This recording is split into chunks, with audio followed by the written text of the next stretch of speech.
Semua kita pada waktu kita belum bertobat, baru bayi lahir baru, badan 70 tahun, rohani 1 hari. Kamu kayak bulu terkulai. Ditemplang problem ikut, templang problem ikut, suatu hari patah semangat.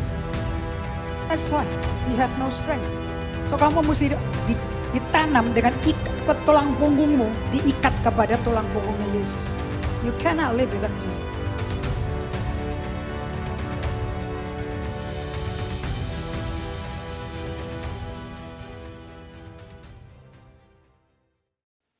Right? Dan kita akan belajar ini, bagaimana narsisme bisa mati dari dirimu. Dari seorang pribadi di Alkitab. That you really need to know, bahwa orang ini mengalami yang namanya transformasi. So judulnya hari ini adalah transformasi Simon bin Yunus menjadi Rasul Petrus. Yesus panggil dia Simon bin Yunus. Come follow me. Dia mengalami yang namanya transformasi karakter. Karakter is your heart. Personality adalah kepribadian. Antara being and person itu beda. Being adalah fungsionalitas hidup kamu. Person itu orangnya tuh. Dan kita belajar transformasi karakter yang so real and so full of grace. Penuh dengan kasih karunia. Penuh dengan rahmat yang baru. Kelihatan dari orang namanya Simon Petrus. Nobody is like Simon Petrus. Dari seorang nelayan Galilea. Orang kaya. Yang kasar, berisik orangnya. Impulsif. Namanya Simon. Menjadi pilar gereja mula-mula. Yang teguh dan berani. Berkhotbah menyatakan kebenaran. Namanya Petrus. Kalian melihat ada perubahan nama di situ? Yang kasih perubahan nama itu Yesus. Bukan dia ganti nama sendiri. Only the Christ can change your name. And nobody else but Jesus. Saya berdoa kalian bisa kenal siapa dirimu. Whether you are a Simon or you are a Peter. Dari Simon Petrus punya transformasi. Dari Simon artinya buluh terkulai. Petrus artinya batu kecil. Batu is batu. Batu itu keras. Batu itu enggak lembek, namanya batu ya keras. Transformasi Petrus dari seorang pengikut yang impulsif dan berisik. Ada enggak orang berisik di sini? Pernah ngumpul enggak di sel? Siapa yang enggak disuruh ngomong-ngomong terus? Kayaknya kalau ada keheningan tuh mengganggu sekali. Mesti diramein. Kok tunduk kepala semua? Ada enggak orang yang berisik? Dan kalau hening dia mesti take charge. Gak boleh sepi nih. Karena suasana atmosfer mesti ngangkat. Kalau atmosfer gak ngangkat, kita ngangkatin. So di gedung ibadah ini isinya topeng-topeng atau orang jujur? Tunduk lagi.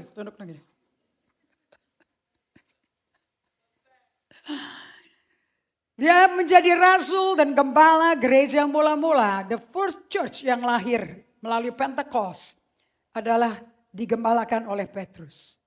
Rasul seniornya Yakobus. Ini adalah fundamental yang Anda mesti tahu dan salah satu perkembangan karakter paling dramatis dalam perjanjian baru.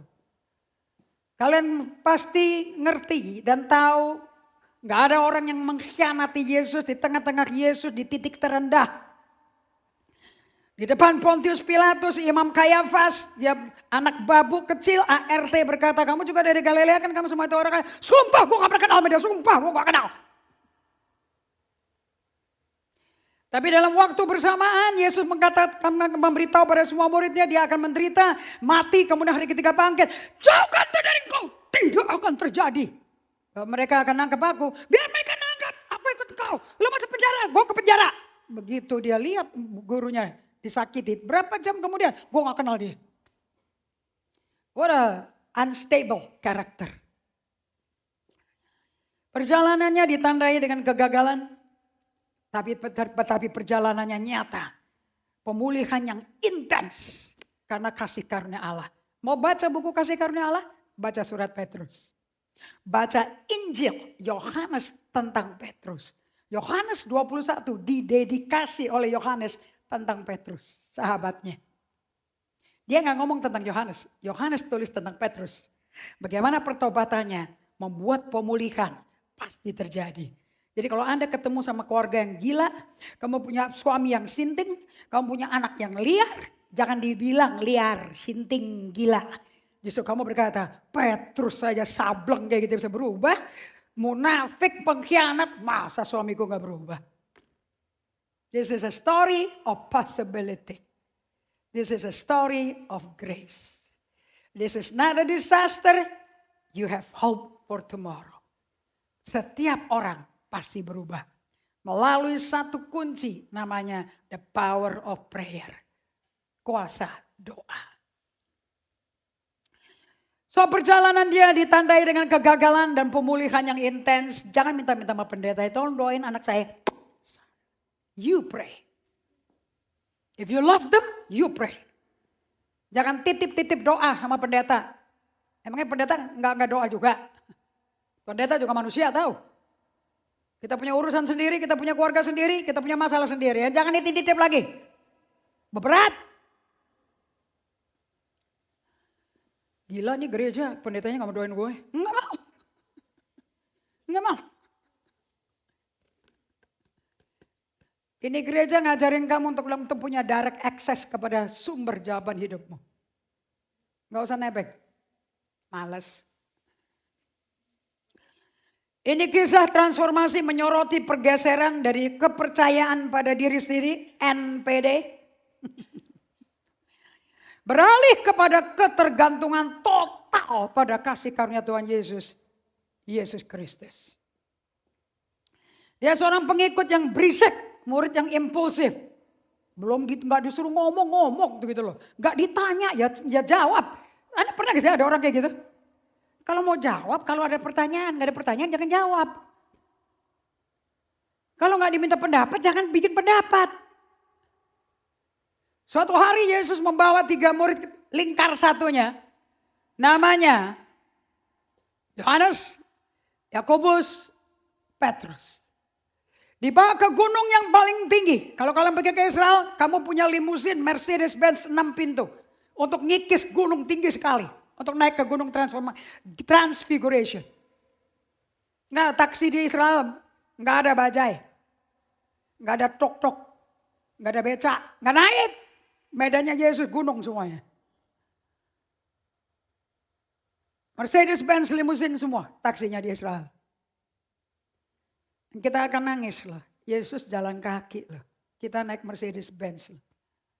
Kayak gitu keluar. Capek. Ada kopi enggak?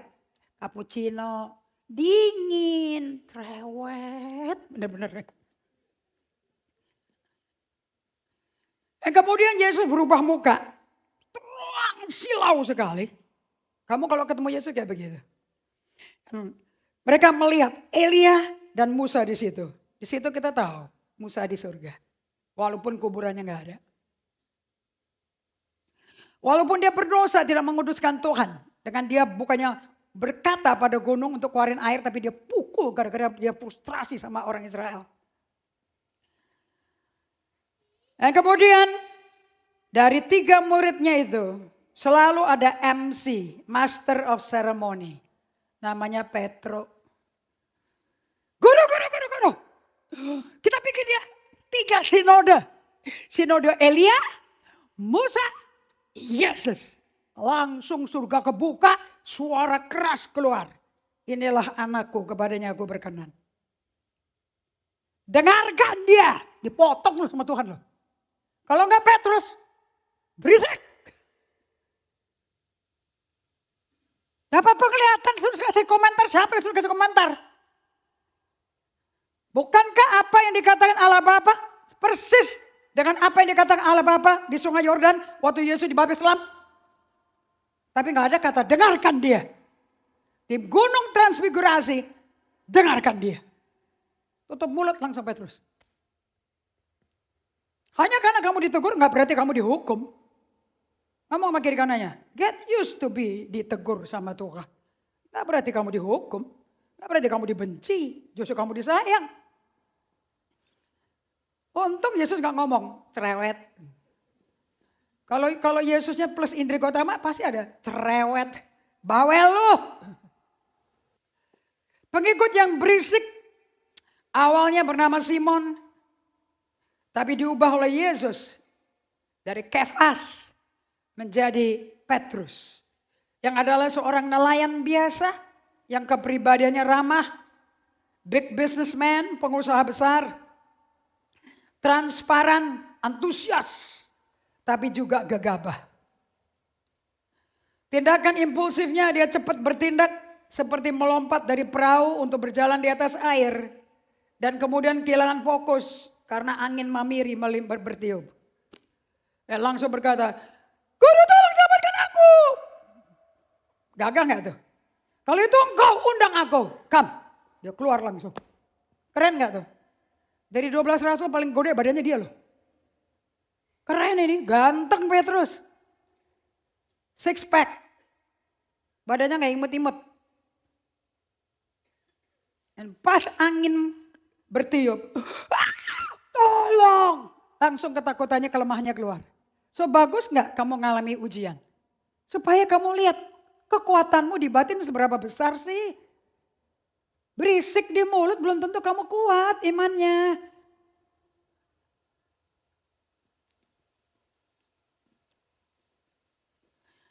Dan langsung dia kehilangan fokus. Kenapa kok dia sampai takut tenggelam? Bahasa kuyup tuh dia tuh. Dan Yesus langsung zup. Ditranslated bahasa Inggrisnya. Dia bilang, diangkat. Takut itu muncul gara-gara dia hilang fokus. Dari lihat Yesus, dia lihat angin. Makanya jangan dengerin hoax. Sekalipun itu binimu. Sekalipun itu pendetamu. Stop speaking hoax. Aku gak mau hilang fokus.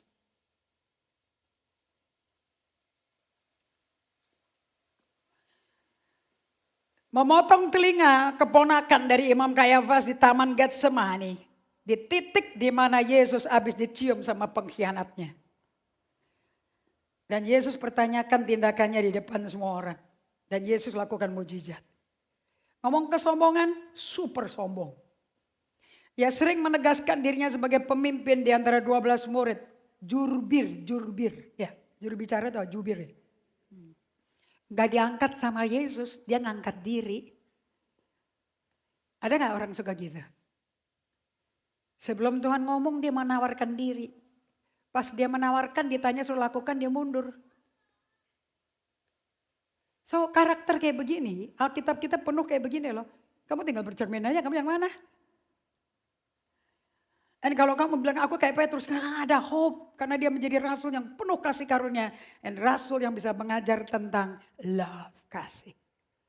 So, kalau Anda bohwat sama orang udah enak, muak, jijik. Ada berapa emosi? 6 ya. Yang satu apa? Jijik, disgust. Ada harapan buat orang itu. Ia sering menegaskan dirinya sebagai pemimpin di antara 12 murid. Ngomong gede, membual. Bahwa ia tidak akan pernah meninggalkan Yesus. Bahkan jika orang lain meninggalkan, dia tetap setia. Kegagalannya yang paling besar. Karena dia tergantung pada kekuatannya sendiri. Yang menyebabkan kejatuhannya. Di mana dia secara terbuka belak-belakan. Dia menyangkal mengenal Yesus 3 kali. Yang menyebabkan penyesalan yang mendalam. Tapi transformasi Petrus adalah salah satu jalur bagaimana Tuhan buktiin ke kita. Karakter paling rusak, dramatis apapun tercantum di Alkitab bisa diubah Tuhan. Menunjukkan perjalanan dari seorang nelayan yang berisik, kasar, keras, impulsif, nafsunya tinggi. Bisa menjadi pemimpin yang membuat dasar gereja mula-mula menjadi gereja apostolik yang memenangkan jiwa-jiwa di seluruh dunia. Pelayanannya dia dimulai di Turki, di Istanbul. Perkembangan daripada kehidupan karakternya. Pelayanan Petrus bertumbuh dengan karakternya berubah. Ditandai dengan momen-momen penting dari kegagalan. Makanya nasihatnya banyak sekali di 1 Petrus. Karena kalau Anda lagi down, lagi susah, mau lihat kasih karunia Allah yang mampu merubah kalian, buka 1 Petrus. Pasal 1, 2, 3, sampai 5. Bicara tentang kegagalan pemulihan oleh Yesus dan diberdayakan oleh kuasa Roh Kudus. So, saya minta pada kalian semua, tidak ada orang pengikut Kristus yang bisa bohwat sama orang. You can never give up. Selalu ada kasih karunia, lebih dari cukup. So dari seorang nelayan Galilea yang kasar, impulsif menjadi pilar gereja mula-mula yang namanya Petrus, artinya batu, bukan lagi buluh terkulai. Anda tahu buluh terkulai? Siapa yang suka punya? Saya punya kebun di rumah. Saya punya kebun dan ada tanamannya. Bukan cuman kebun tapi ditegelin semuanya. Really punya tanah merah, really punya pupuk, punya NPK, punya tanaman. Siapa yang punya kebun kayak begitu? Ya, blessed are you. Tinggal kebunnya kayak hutan atau kayak Taman Eden. Yang bikin Taman Eden is you. Jadi kalau kalian berkata, udah kebunku jelek nih. Kamu sedang mempromosi diri, aku jelek. Karena itu kebun tergantung kamu. Same thing with your heart. Hati kita adalah kebun.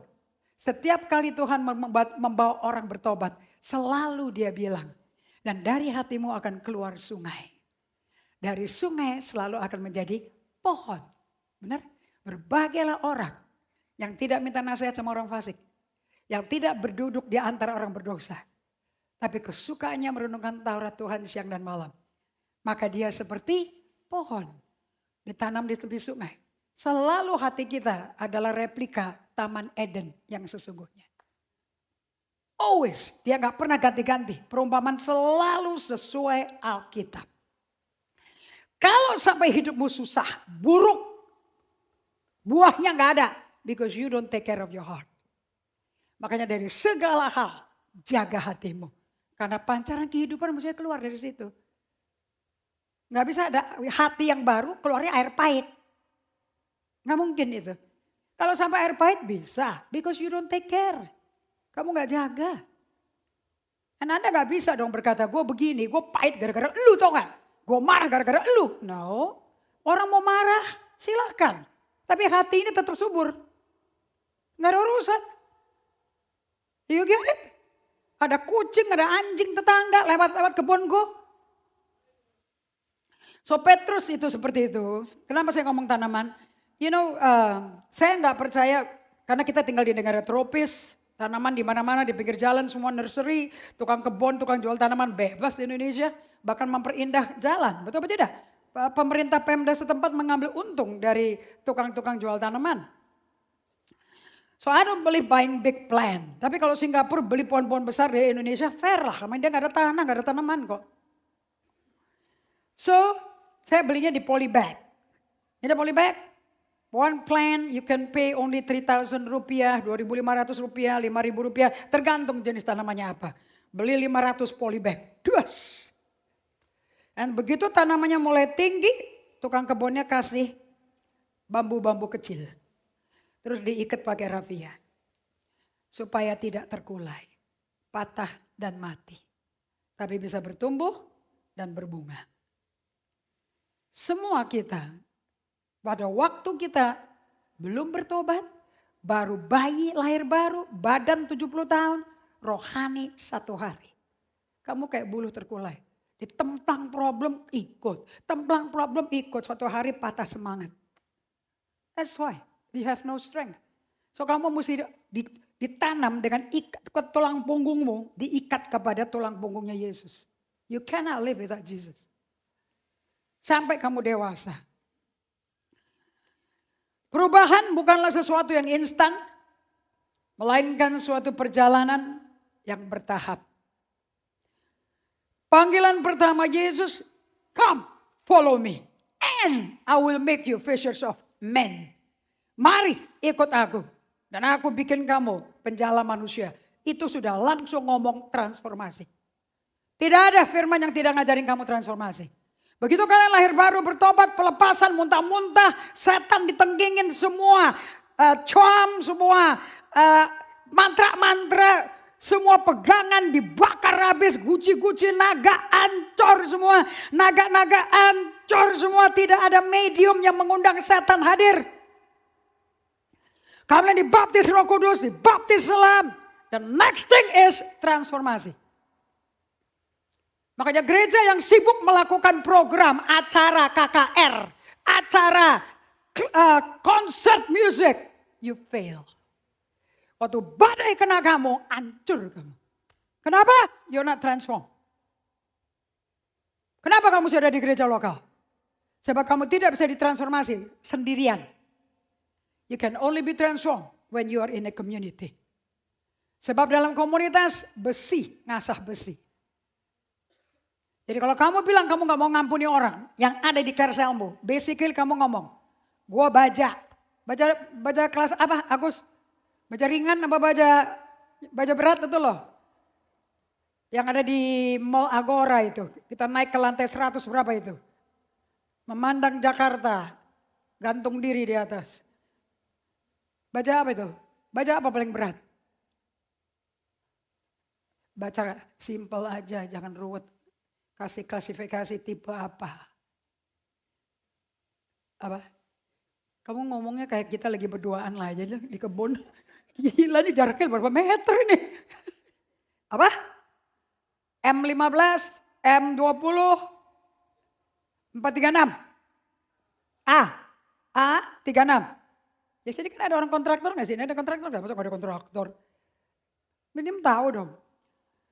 Kamu pakai baja berat. Jadi kalau orang gak mau ngampuni kamu berkata, gua baja berat. Jadi baja berat gak mungkin pakai las kan ya. Motongnya ya. Itu motongnya pakai apa tuh? Pakai api. Yang kelas berapa? Gak mungkin las kaca patri. Gak mungkin dong ya. Jadi kamu ngomong apa? I'm a steel. Lo apa kawat lo? Berani-berani lo. Oh kamu pikir kamu kuat ya? Justru kamu lemah dalamnya. Gak bisa dipakai karena kaku. Gak bisa di-bend. Panggilan pertama Yesus bagi kita semua is transformasi. Tinggalkan bisnismu. Jadilah penjala manusia. Bisnismu gak laku kalau kamu gak bisa menjala customer. Bisnismu gak laku kalau kamu gak bisa mempengaruhi customer. Nobody like you. Business is 100% depending on relationship. Transformasi menjadi pemimpin yang berani terjadi segera setelah kebangkitan Yesus Kristus.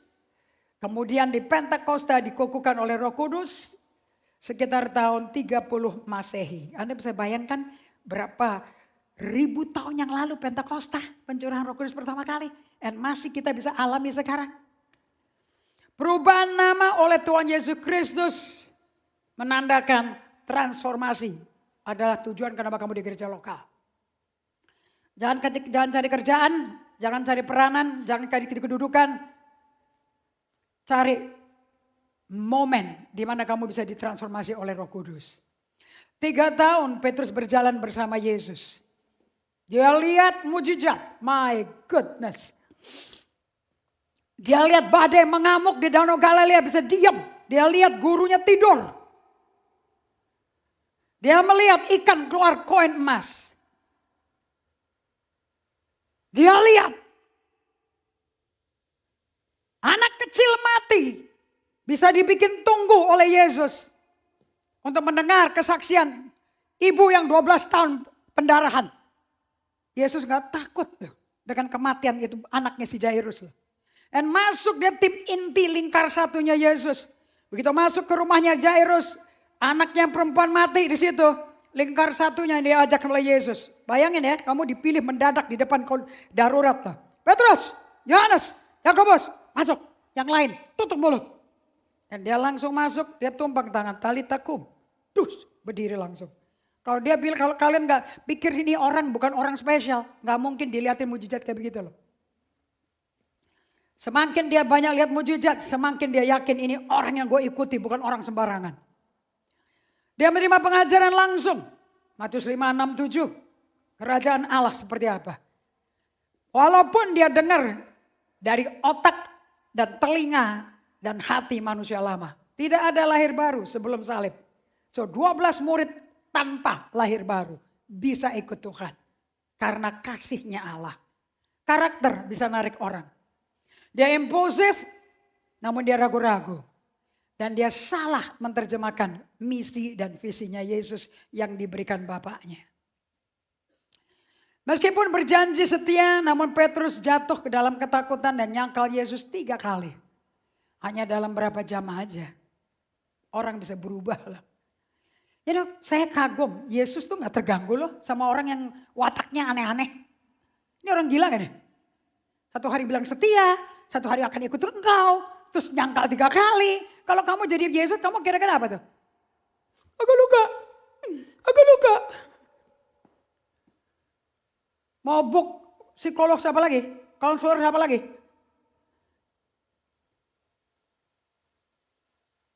Yesus terganggu gak? Memang ini yang mesti dikeluarin. Kalau enggak namanya mau ditransformasi apa? Ini kan bahan mentahnya. Raw. Artinya raw. Raw material. Kamu mesti lihat raw materialnya kamu kayak apa. Dan titik baliknya terjadi setelah hari kebangkitan. Petrus direhabilitasi. 3 tahun 50 hari. 50 hari terakhir dia direhab. Kemudian dia diutus Yesus untuk perkataan Yesus 3 kali. Gembalakan dombaku. Petrus alami transformasi penuh setelah menerima Roh Kudus. Kisah Rasul 2 ayat 14. Petrus diubah menjadi pengkhotbah yang berani dan tak kenal takut. Akurat message-nya dari Tuhan. Dan memimpin gereja di Yerusalem. Saya mau tanya. Waktu dia khotbah pertama kali setelah nyangkal Yesus 3 kali. Beda cuma 3 hari. Plus 50 hari. Plus 40 hari. 43 hari. Dalam 43 hari. 1 bulan 13 hari. Dia langsung bisa khotbah. Ini bukan orang mabuk. Ini baru jam 9 pagi. Ini loh yang dikatakan Nabi Yoel. Saya mau tanya. Dia persiapan khotbahnya kapan? Dia kirim gak khotbahnya dulu ke Yesus? Benar gak nih khotbahnya nih? Itu transformasi. Kamu kalau gak kayak gini hidupnya, salah. Saya gak peduli berapa setianya kamu di GGA.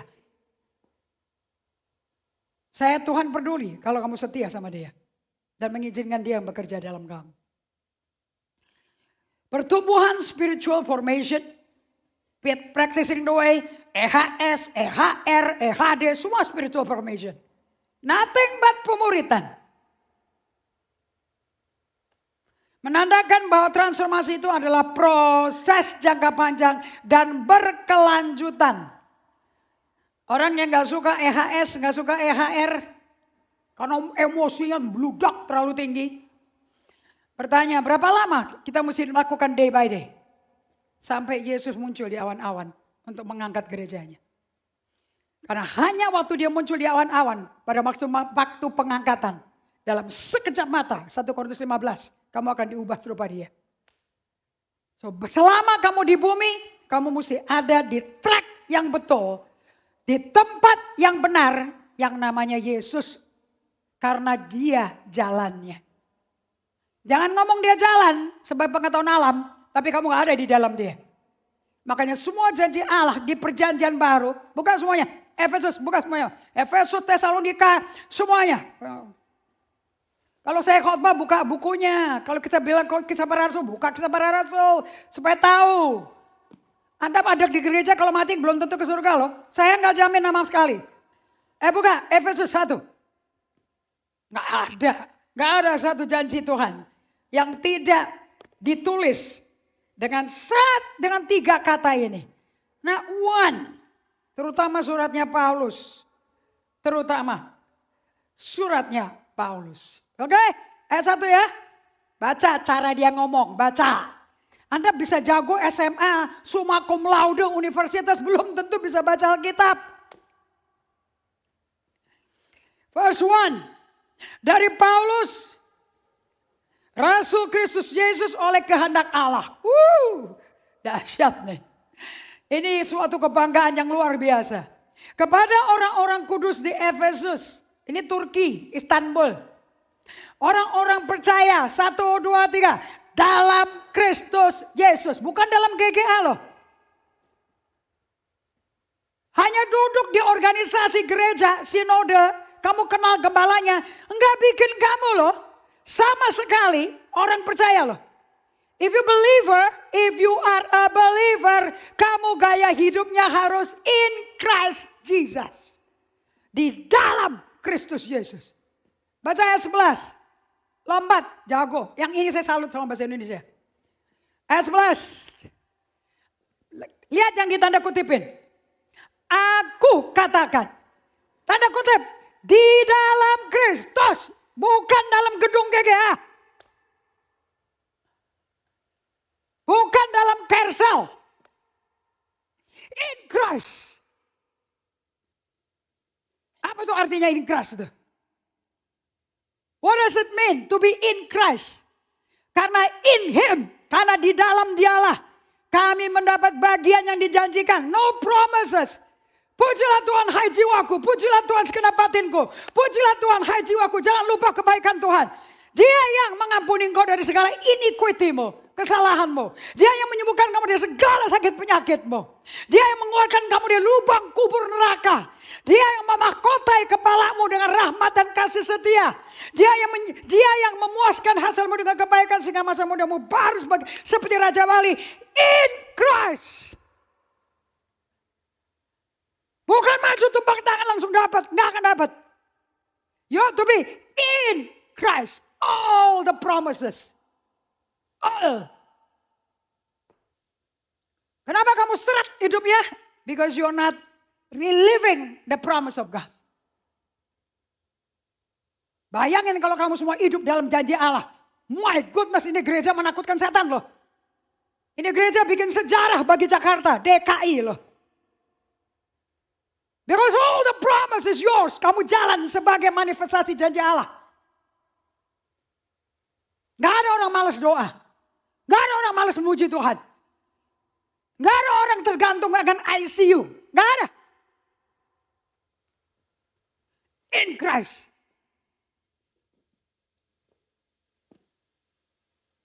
Apakah Rasul Paulus ada sakit jantung? Gak ada. Problem triglycerid? Gak ada.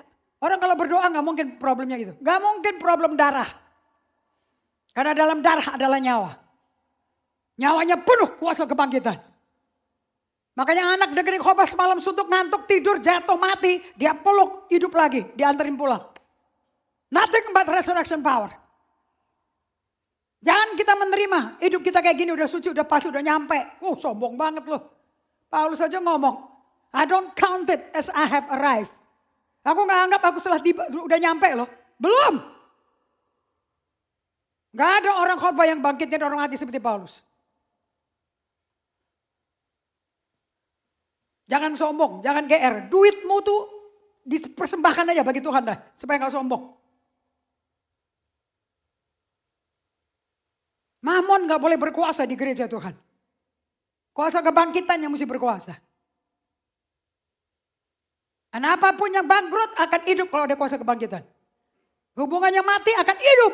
Sehingga makmur. Sehingga customer suka semua sama kamu. Dan customer selalu nyari kamu bagaimana gak kaya. Tapi kekayaan bukan buat kamu, buat dia kepala. Buat dibagi supaya kerajaan Allah dapat didengar. Pergi ke dusun-dusun di Nepal tuh yang gak pernah dimasukin orang tuh. Karena di bawah kuasa daripada komunisme.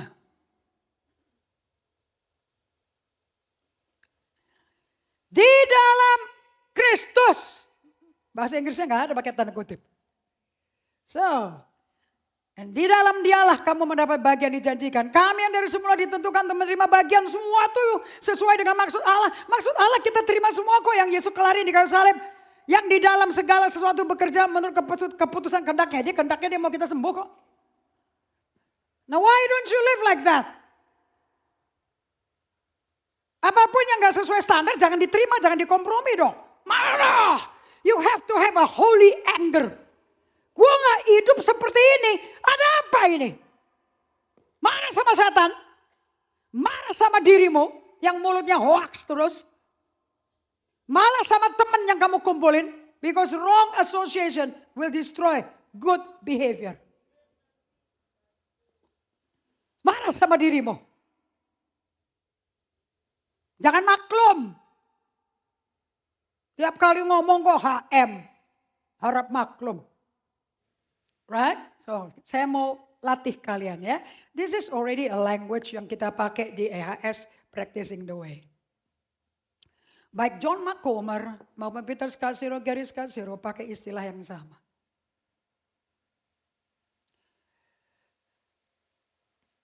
Remain in me, and I remain in you. My word remain in you. Tetap berdiam dalam aku. Aku berdiam dalam kamu. Firmanku berdiam dalam kamu. Sama gak? Sama Efesus 1. Lihat ciri-ciri bahasanya. Sama gak? Inggris Amerika, Inggrisnya King Charles sama Inggrisnya Donald Trump. Beda loh.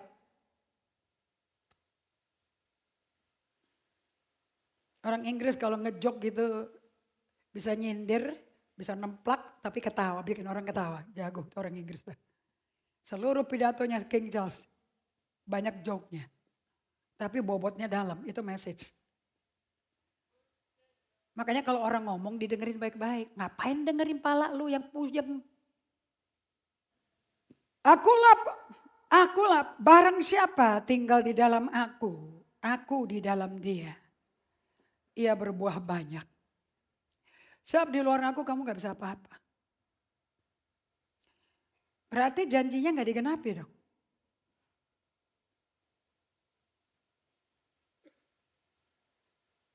Satu-satunya orang yang bisa ngomong. Kamu tuh diciptakan oleh kuasa kebangkitanku. Karena tanpa kuasa kebangkitan kita gak bisa lahir baru ya. 1 Petrus 1 ayat 3. By the power of the resurrection you are born again. Supaya aku diam dalam kamu. Kamu diam dalam aku. Karena aku hidup. Kuncinya kalau kamu mengalami apa yang Tuhan janjikan. Aku tinggal dalam kamu. Kamu tinggal dalam aku. Supaya kamu berbuah. Itu buah untuk kepentingan kamu atau untuk kepentingan orang. Kamu kalau punya pohon, pohon tomat, banyak buahnya, itu buat kamu atau buat orang? Jangan hidup buat dirimu. Kamu gak butuh buah. Tapi orang lain butuh lihat buahnya. Ayat 4 tolong Sony.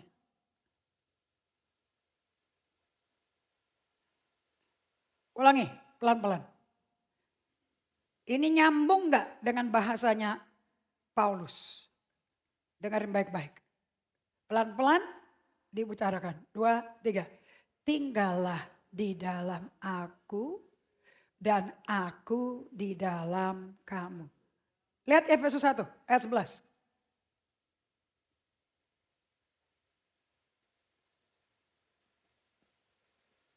Aku katakan di dalam Kristus, karena di dalam dialah kami mendapat bagian yang dijadikan. Is this the same?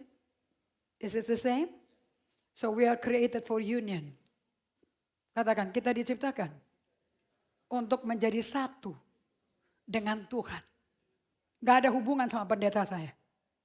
Saya gak bisa ancam gembala saya. Saya gak bisa kepahitan sama gembala saya. Kalau kamu sampai kepahitan sama saya, bukti kamu tidak satu dengan Tuhan. Tapi dirimu penuh sama narsisnya kamu. Kenapa tidak ada Tuhan dalam kamu? Karena gak ada tempat. Karena dirimu penuh sama dirimu. So kamu mesti belajar dari Yohanes Pembaptis. Biar aku berkurang-kurang supaya Kristus bertambah-tambah. Apakah Yesus mau tinggal di dalam kamu? Gak ada tempat lain. Gak ada tempat lain. Jangan disuci-suciin ini gedung. Ini hanya hall. Saya bisa sewakan ke siapapun. This is just a hall. Yang betul-betul bait Allah itu kamu. Justru kamu yang mesti jaga dirimu. Because itu rumahnya Roh Kudus. Rumah nyawanya Yesus.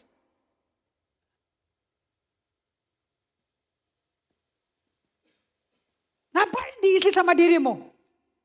Roma 8 ayat 17. Buka. Sengsara kok ditunjukin ke orang lain. Buat apa kamu susah ditunjukin ke saya? Sengsara mau bawa ke Yesus. Buang-buang waktu, buang-buang emosi. Tambah sakit jiwa kamu. Sebab aku tahu bahwa di dalam aku, buka Alkitabnya. Sebab aku tahu bahwa di dalam aku sebagai manusia tidak ada sesuatu yang baik. Sebab kehendak memang ada dalam aku, tapi bukan hal berbuat apa yang baik. Siapa yang seperti apostle? Niatnya ngomongnya baik-baik, nada kalem-kalem, tapi karena udah senep, tau gak senep? Emosinya udah sampai sini tau gak? Hidung gue tenggelam tau gak? Kira-kira yang keluar nadanya kayak apa? Sama, kata-katanya sama. Udah senep tuh, sama anak kecil gak mau denger. Ayo makan. Sini ada makanan enak dikirimin orang. Sini enak, sini enak, sini. Duduk, makan. Sama kan tujuannya? Sama gak sama tujuannya? Sama, makan. Yang satu pakai nada yang dipimpin Roh Kudus. Yang satu dipimpin narsis. Ayo duduk sini, kita makan semua, duduk. Nih kursi kamu high chair ya. Sayang. Anggapnya lu pegang Ansel tuh. Didudukin. Setelah 3 jam cuma ada tamu semua yang diundang ke rumah. Duduk loh. Iya kan ya, sama Lili ya, sama kan. Makan, Nanai punya masakan. Udah dimasakin lotong cap gome. Gak mau. Makanya ayam tim terus. Gak bosen-bosen. Tapi bisa gak dia ngomong? Sekali-kali coba ya. 1 sendok aja. Menu baru. Nanti oma kasih coklat. Dibuang mangkoknya. Kira-kira si Nanai bagaimana? Mau diulek kan enak? Do you understand? So kalau kita nggak ngisi diri kita dengan hidupnya Yesus. Yang keluar semua adalah narsisnya kita. Dari niat baik menjadi maunya gue.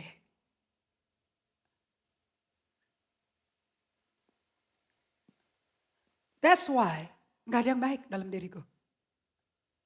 Wah, buat Paulus orang pinter, sumakum makna, sumakum laude, Farisi. Dia hafal semua Taurat. Ini guru loh nih. The best of the best Paulus loh. Hancur remuk. Di perjalanan menuju ke Damsyik. 14 hari dikucilkan Tuhan. Ketemu muka ke muka sama Tuhan. Berubah total. Menjadi orang yang berkata kasih itu sabar. Kasih itu baik. So tujuan kamu ke gereja bukan minta dihibur pendeta. So that you be transformed. Kamu datang hari Kamis for transformation. Kamu datang ke Carousel for transformation, bukan entertainment. Kamu datang ke marriage retreat for transformasi. Tapi tidak akan terjadi apa-apa di retreat itu. If you're not in him. Kalau kamu tidak di dalam dia nggak di dalam kamu. Cannot. Saya nggak peduli Benny Hinn yang di depan hidungmu. Saya nggak peduli Phil Pringle, top gembala dari Planet Shaker yang datang. Nggak peduli saya. Nothing. Paulus pun dibangkitin, tak akan terjadi apa-apa kamu. Because you're not in him. Day by day cuma buat pelor aja buat kamu. Buat nampang bahwa aku melakukan. This is your time. You die to yourself. And kamu izinkan Roh Kudus masuk. Ini bukan tugas. Dan Tuhan gak suka. Kamu cerewet berisik di depan dia. Bahasa cintanya Tuhan adalah silence. Be still. And know that I am God. I am gentle. Aku gak kasar ketika kamu. Teriak-teriak bahasa roh. Teriak-teriak, Tuhan aku gak ada kelihatan. Be still. Let me fix you. Dan dia bekerja dengan rahasia. Dia gak pernah rame. Bagaimana transformasi terjadi? Dari caterpillar, ulat hijau yang jelek menjijikan. Menjadi kupu-kupu yang wujudnya beda total. Penuh keindahan, penuh kekerenan, penuh kemegahan, penuh warna, penuh keindahan. How? Itu ulat mesti mengalami pergantian fisik.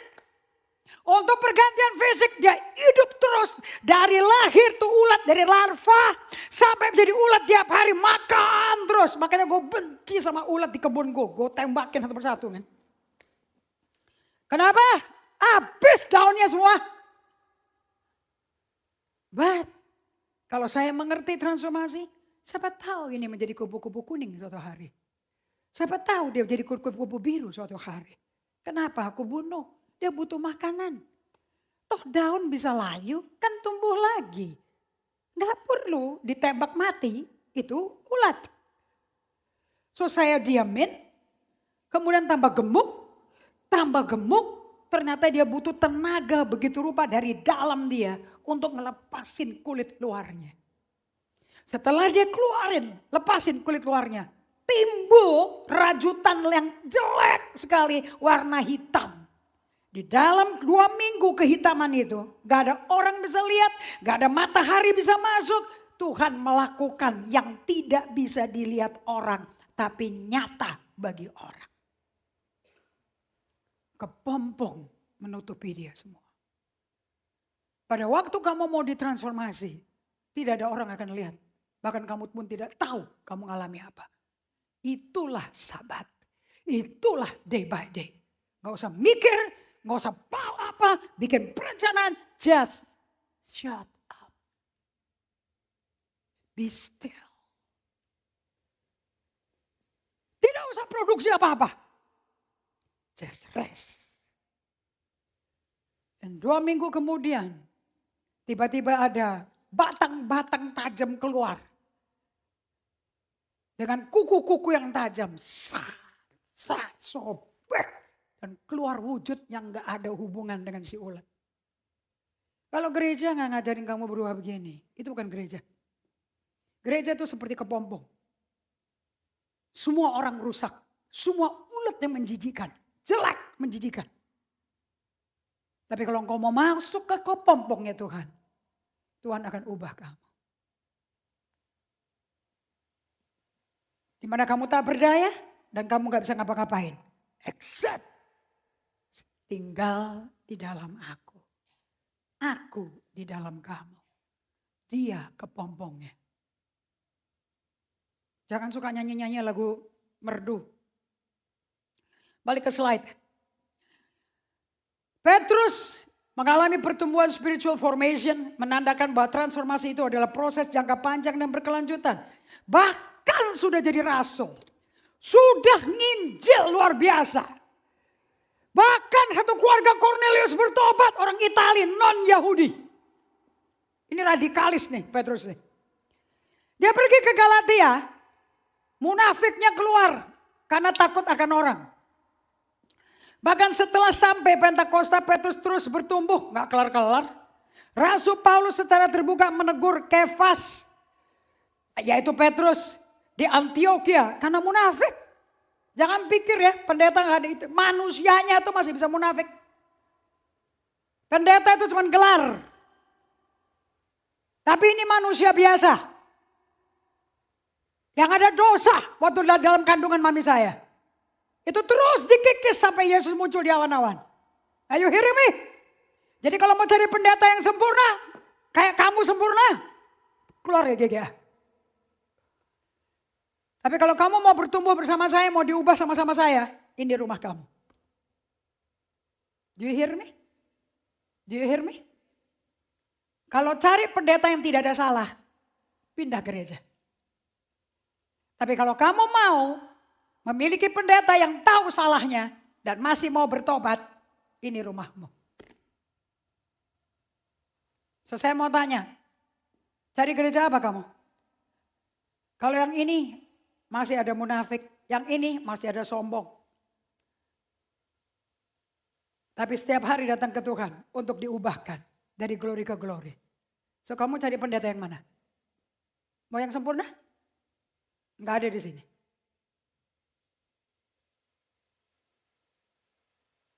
Siapa yang berkata saya mau berubah seperti gembalanya berubah? Angkat tangannya.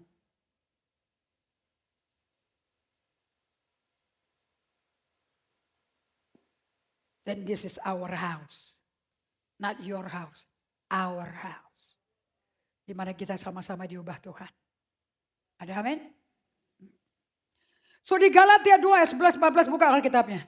Tetapi waktu Kefas datang ke Antioquia, aku berterus terang menentangnya. Sebab dia salah. So bisa gak rasul sama rasul menegur?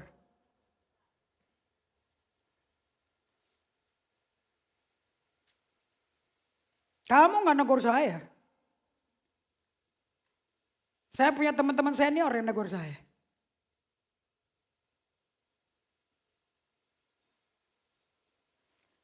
Karena sebelum beberapa orang dari kalangan Yakobus datang, si Petrus itu makan sehidangan dengan saudara-saudara yang tidak bersunat.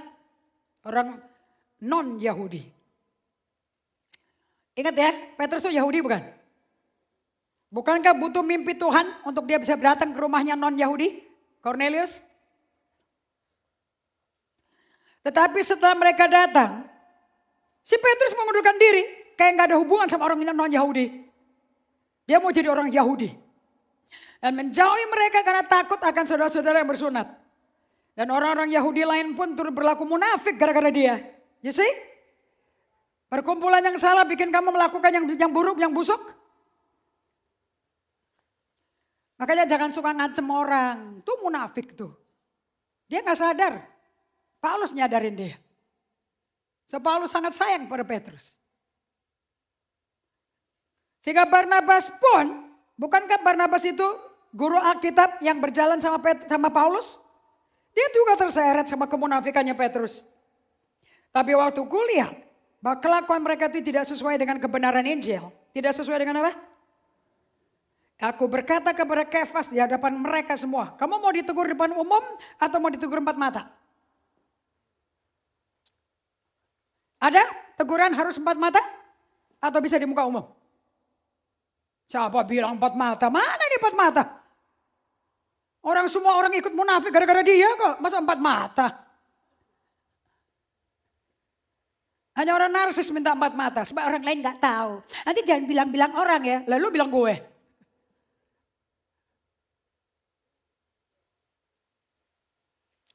Narsis maunya mengisolasi diri. Murid Kristus vulnerable. Rentan. Dengan orang yang lebih senior. Tetapi waktu kulihat bahwa kelakuan mereka tidak sesuai dengan kebenaran Injil. Aku berkata kepada Kefas di hadapan mereka semua. So saya mau tanya, tali sifatnya Paulus apa? Self-righteousness, karena dirinya paling benar, paling suci, karena dia rasul? Atau Injil? Jadi kapan kamu dikoreksi? atau kamu tidak selaras dengan Injil. Ngapain sesuai saya? Saya juga gak tertarik. Kamu melawan Injil, out. Dosa langsung. Upah dosa maut. Tetapi waktu kuliah kelakuan mereka tidak sesuai kebenaran Injil. Aku berkata kepada Kefas di hadapan mereka semua. Jika engkau orang Yahudi hidup secara kafir. Kumpul sama orang gak bersunat. Dan bukan secara Yahudi. Bagaimana engkau bisa maksa saudara-saudara tidak bersunat jadi Yahudi? Kacau loh. Ditegur gak nih? Kamu gak suka ditegur. Kamu bukan anak haram kamu. Kamu bukan anak benar. Ibrani 12 ayat 7 ngomong gitu. Bukan anak sah kamu. Dan setelah ditegur, pada waktu usia tuanya, usia 64 sampai 68 Masehi, dia mati sebagai martir. Ngomong rendah hati, this is the man. Pak Iwan mau tanya kenapa saya ngalami ini, anak Tuhan mau apa? Mau ini. Gak usah jadi martir, just be humble. Bagaimana menjadi orang rendah hati? Petrus sepenuhnya dewasa menjadi seorang gembala dan pemimpin dan akhirnya menghadapi dia pilih sendiri kemartiran. Titik baliknya terjadi dalam periode 3-4 tahun. Dan ini terjadi segera setelah kegagalannya. Jadi kalau kalian melakukan day by day hari pertama, diam, suruh ngapain sih? Kok gak boleh ngapa-ngapain sih? Aduh gue bosen. Justru itu yang mau dikeluarin. Betapa sombongnya kamu.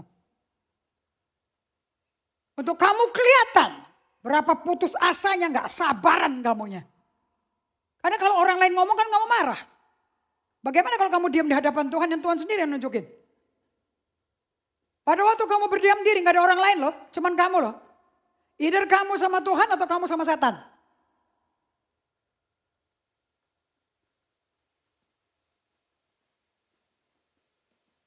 Jangan salah pakai day by day. Petrus dicirikan oleh energi mental yang tinggi. Orang yang karisma, berkarisma. Semangat yang menyebabkan keputusan yang gegabah. B. Berani dalam iman. Berjalan di atas air, yang lain menonton. Dia berani.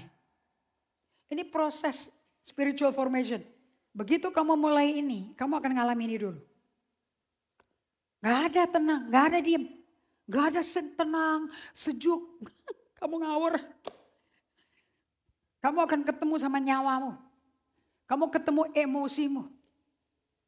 Kamu ketemu, kamu nguap. Kamu kerasa emosi mau marah keluar. Jadi kalau bagi berdiam terus kita marah-marah gimana? Ya keluarin aja. Memang ada di dalam kok.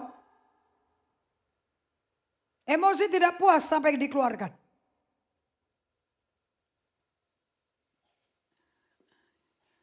Nonjolnya kelihatan semua. Nanti diingetin sama Tuhan. Tapi juga rentannya terhadap rasa takut. Dia terbuka kok. Tuhan Yesus tolong. Rentannya terhadap rasa takut. Waktu dia tenggelam. Juga dikeluarin.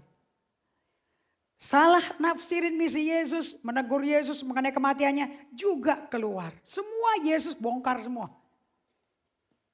Gak ada kebusukan kamu, kelemahan kamu ditutupin pakai plester, pakai taplak linen Itali. Gak ada.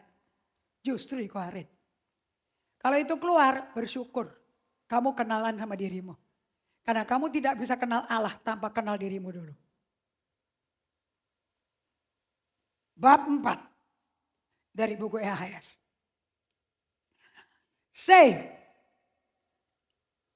Petrus mesti mengalami kegagalan dan keterpurukan. Kesombongan rohaninya Petrus menyebabkan kegagalan terbesar. Karena dia nyangkal Yesus 3 kali.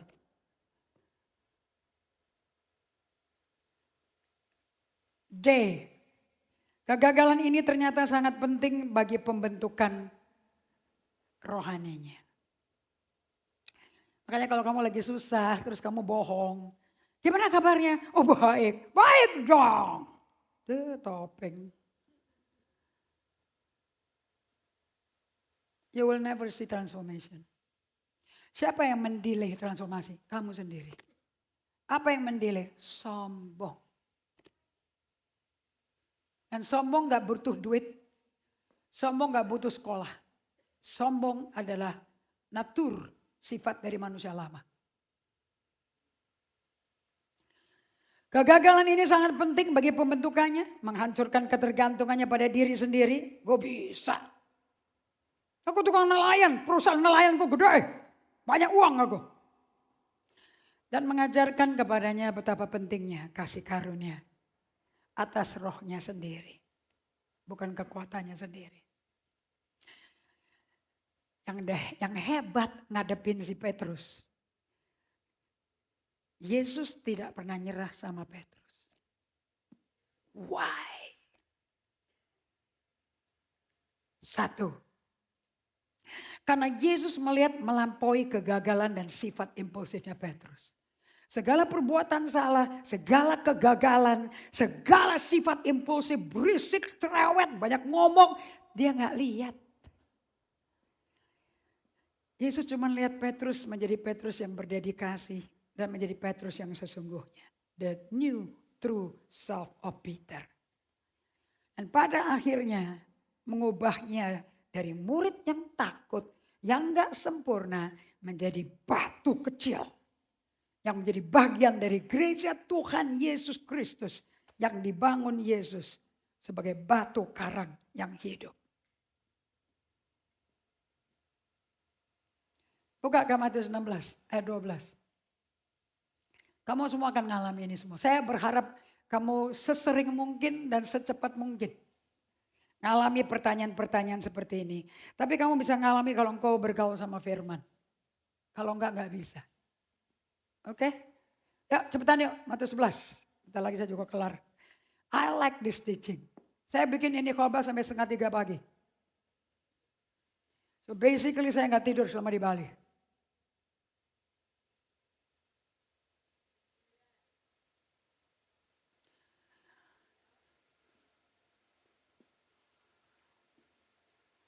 (13) please.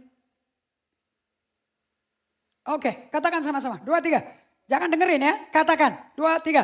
Setelah Yesus tiba di daerah Kaisaria Filipi, ia bertanya kepada murid-muridnya. Kepada siapa?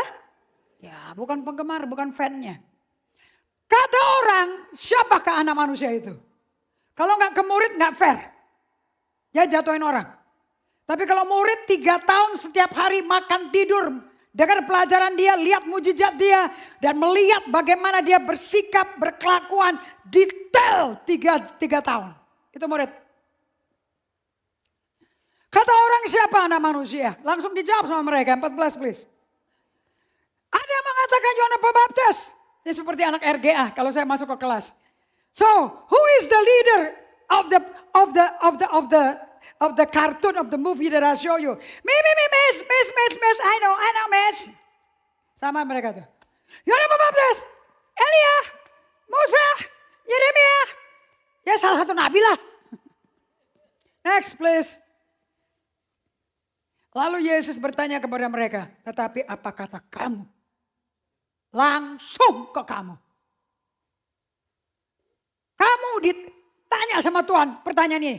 Who do you think I am to you?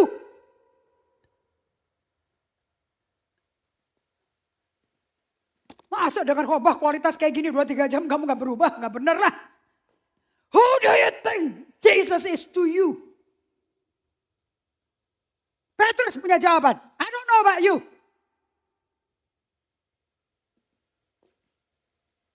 Dan jawaban Petrus dikuasai oleh Bapa Surgawi. Saya gak tahu jawabanmu apa. Next please. Maka jauh Simon Petrus mengatasnamakan seluruh 12 rasul. Gila, MC you know. Master of ceremony of the disciple. Selalu mewakili semua orang. Nih jawabannya. Kalau Mesias, anak Allah yang hidup. Next please. And Yesus menjawab, berbahagialah engkau. Blessed are you Simon bin Jonah.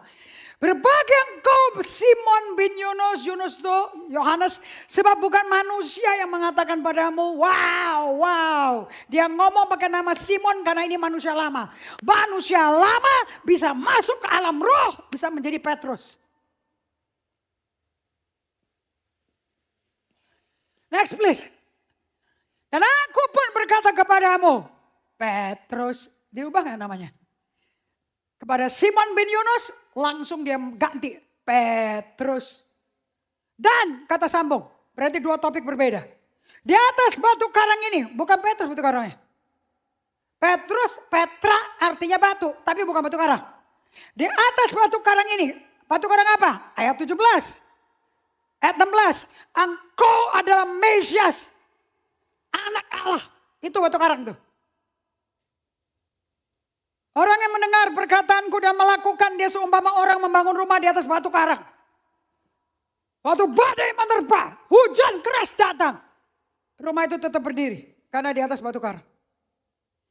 Batu yang dibuang menjadi batu penjuru. Nggak mungkin Petrus dong. Dan batu karang ini aku akan mendirikan jemaatku. So GGA ini yang bangun siapa? Bukan Indri Gotama. Yesus. Bagian saya kamu bertobat benar. Tinggalkan gaya hidupmu. Tinggalkan mamonmu. Tinggalkan semua kemampuan kekuatan manusiamu. Dan andalkan Yesus sebagai kekuatanmu. Baru bertobat murni kamu. Kenal badai apapun, nggak goyah. Karena pertobatanmu murni. Bukan karena sembuh dari sakit, bukan karena bangkrut jadi kaya, nggak ada hubungan sama itu. Because he is the rock. Dan aku bangun jemaatku kalau engkau di bawah fondasi batu karang. Alam maut tidak akan menguasainya. Nggak ada setan menghancurkan perkawinanmu. Gak ada setan ngancurin gerejamu. Gak ada setan ngancurin kesehatanmu. Kamu melawan ini, kamu di pihak setan. GGA dibangun atas dasar ini. Saya pribadi dibangun atas dasar ini. Gereja pertama saya gereja Kristen Perjanjian Baru. GKPB Yeremia Rim. Terus langsung masuk ini. Kamu mengandalkan manusia, itu pendetanya berdosa, berzina, habis imanmu. Kamu mengandalkan ini, setan ini gak bisa nyentuh. Dari orang yang berisik, impulsif, nafsu, menjadi orang yang sulit imannya dalam Yesus. Solid tidak berarti gak ada yang salah loh. Karena selama sejak ini, dia salah melulu. 4 ayat dari ini salah. Buka ke ayat 22, ayat 21. Pasal yang sama. Kamu kalau baca satu pasal, jangan baca seupil-seupil yang ada di DBHD. Itu mainan namanya itu. Gak ngerti satu topik itu apa isinya. Sejak waktu itu Yesus mulai menyatakan kepada murid-muridnya bahwa ia harus pergi ke Yerusalem dan menanggung banyak penderitaan dari pihak tua-tua, imam-imam kepala dan ahli-ahli Taurat. Lalu dibunuh, dibangkitkan pada hari ketiga. Ayat 22. Tuhan, kiranya Allah menjauhkan hal itu. Hal itu sekali-kali tak akan menimpa kamu. Ini orang terlalu pede. Dia pede banget dia kenal Yesus loh. Begitu Yesus ngomong tentang penderitaannya, penyiksaannya sampai mati, bangkit dari mati. Ngaco loh. Allah jauhkan dia dari engkau. Enggak. Tahu gak kenapa? Karena dia ikut Yesus untuk keuntungannya. Mama mertua sembuh. Mancing ikan ada duit. Jalan di atas air, dia berdiri jalan di atas air. Gak ada yang jelek-jelek yang dialami. Kalau engkau mati kok aku mau kemana? Gue ditinggalin semua-semuanya. Siapa yang berani ngomong sama mati? Yesus ngomong gini. Orang kaya muda datang, apa yang mesti, guru yang baik, apa yang mesti kau lakukan untuk masuk kerajaan Allah? Jangan bilang aku baik. Jual semua hartamu. Kasih janda miskin, yatim piatu, datang ke aku, mari ikut. Dia sedih, dia tinggalin. Siapa pembicara MC di situ atas nama 12 rasul? Oi, gue ditinggalin semua loh. Keluargaku, istriku, anakku, ikanku. Terus gue belum tentu selamat. Ingat gak? Markus 10, ingat gak? Lah, berapa penuhnya si Petrus sama kekayaan? Cinta duit. Kalau gitu siapa yang bisa selamat? Masa apa-apa habis? Saya bicara atas nama dagingmu. Ayat 23. Dengarin ya jawaban Yesus ya. Kamu bilang Yesus lemah lembut kan? Kalau GGA kan gereja galak amat kan? Kita dengerin. Apa kata Yesus? Yesus yang kamu sembah sama yang saya sembah beda. Hanya roh iblis. Alias dia ngomong kamu berasosiasi sama setan. Dia gak bilang Petrus iblis. Engkau suatu batu sandungan bagi aku. Sebab engkau bukan memikirkan apa yang dipikirkan Allah. Melainkan apa yang dipikirkan manusia. Kenapa dia nyangkal 3 kali? Kenapa Yudas mau mengkhianati? Karena mereka berharap Yesus mestinya bebasin Israel dari Romawi. Ternyata tidak. Semua nelayan stres. Mancing gak mancing, ada hasil gak ada hasil, tukang pajak datang terus. Sedih mereka. So saya mau tanya, apakah perubahan itu suatu proses? Slide please. So Yesus gak lihat kesalahan-kesalahan sampai seperti ini. Pada akhirnya mengubah dari murid yang takut tidak sempurna jadi batu yang kecil menjadi bagian gereja mula-mula. Kegigihan Yesus, katakan kegigihan Yesus. Katakan Yesus gak pernah nyerah sama gue. Tapi aku gak mau tidur, aku gak mau malas-malesan. Kegigihan Yesus berakar pada kasihnya, misi Bapaknya, pemahamannya mendalam tentang kelemahan manusia. Maka dia lihat Petrus dari hati Petrus bukan dari perbuatan Petrus.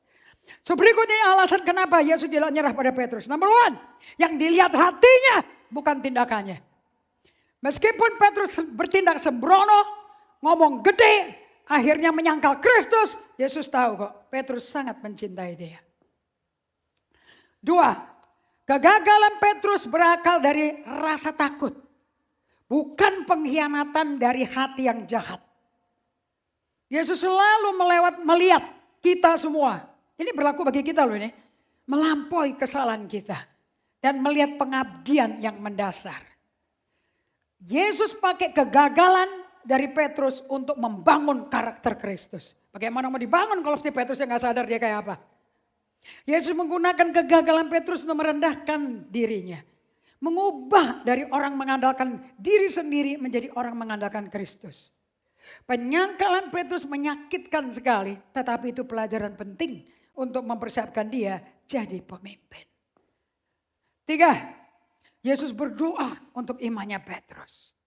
Lukas 22. Yesus katakan, Satan mau menampi kamu loh Petrus. Tapi nanti kamu kalau udah sadar, udah bertobat, ajarin saudaramu. Itulah penggembalaan. Ngajarin orang bertobat. Konten surat Petrus, kasih karunia Allah untuk bertobat tersedia. Ya secara aktif memenuhi sebuah misi.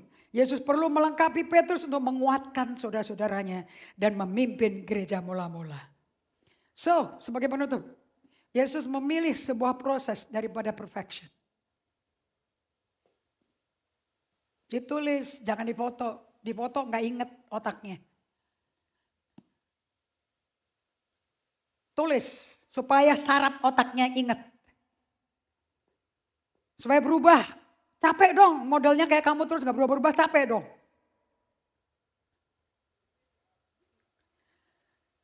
Yesus bersabar, kalau bahasa Inggrisnya long suffering. Sabarnya sakit, menderita sekali, nungguin kita berubah. Yesus memilih untuk bekerja dengan orang biasa yang cukup rendah hati untuk belajar. Daripada seorang yang merasa sempurna dan bisa sendiri. Yesus menggunakan kesalahan Petrus seperti kesombongan. Keraguan dia di atas air. Penyangkalannya 3 kali. Sebagai pelajaran tentang grace, kasih karunia. Mau butuh grace? Baca suratnya Petrus. Isinya grace semua. 4. Yesus melihat bahwa Petrus memiliki potensi untuk menjadi pilar gereja mula-mula. Apa yang Yesus lihat sama apa yang kau lihat tentang dirimu gak sama. So kasih karunia tanpa syarat dan memulihkan adalah tawaran Yesus, bukan penolakan. Kamu gak butuh kasih karunia sampai kamu lihat kelemahan kamu. So kalau kau lihat kelemahan kamu, terima, akui, peluk, serahkan ke Tuhan. Jangan ditolak. Karena kamu butuh kasih karunia. Makanya pain and suffering tempat encounter with God. Bahkan setelah kebangkitan, Yesus menemui Petrus dengan pengampunan. Dan secara langsung menugaskannya untuk mengembalakan domba-dombaku. Membuktikan bahwa iman dan peran kepemimpinannya telah dipulihkan. Jadi bagaimana kau bisa jadi pemimpin di gereja? Melalui kegagalan kamu. Makanya kalau kegagalan dibongkar jangan tutup-tutup. Jangan menghindar dari apostle. Makanya Nabi Yeremia di lubang sumur penjara dia keluar dengan lagu ratapan. Tak berkesudahan kasih setia Tuhan. Tak habis-habisnya rahmatnya. Semua kotoran Yeremia keluar di ratapan. Karena dia melakukan kehendak Allah dengan benar. Tapi disiksa habis sama raja-raja Israel. Dan di situ yang keluar bukan kepahitan. Tapi yang keluar iman yang semakin gigih.